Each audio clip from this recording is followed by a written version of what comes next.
با مقصد جلب کودکان و نورسان و جوانان به ورزش با تشبث مؤسسه دولتی مکتب ورزشی ناحیه ظفرآباد در این ناحیه مسابقه کشاد ناحیوی عاید به اوشو برگزار شد.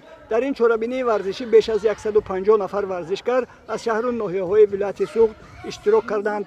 مسابقه کشاد ناحیوی در سطح بلند تشکیلی جریان گرفته، اشتراکچیان با شوق و هوس زیاد ملکه‌های مهارتی در تمرین‌ها اندوخته خود را نشان دادند.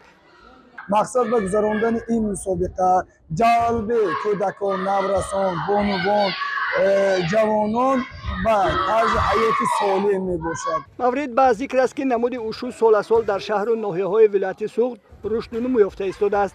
در مؤسسه دولتی مکتب ورزشی ناحیه ظفرآباد 6 سال این جانب مربی پرتجربه شیرزاد نورمتزاده با کودکان و نورسان و جوانان این نمود ورزش را تمرین می‌دهد.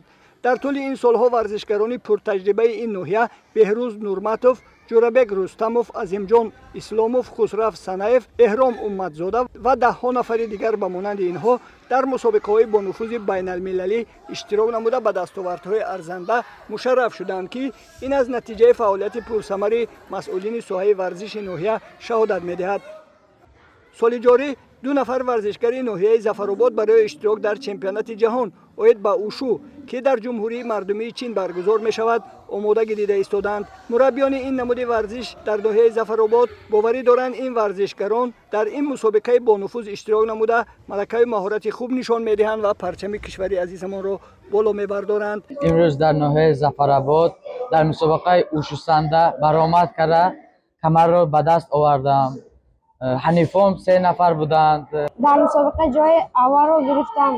من صاحب کمر شدم. بعد انجام مسابقه کشاد ناحیوی عاید به اوشو داوران بهترین ورزشکاران را معین نموده با مدال افتخارنامه و تحفه‌های خاطروی مکتب ورزشی ناحیه ظفرآباد قدردانی نمودند.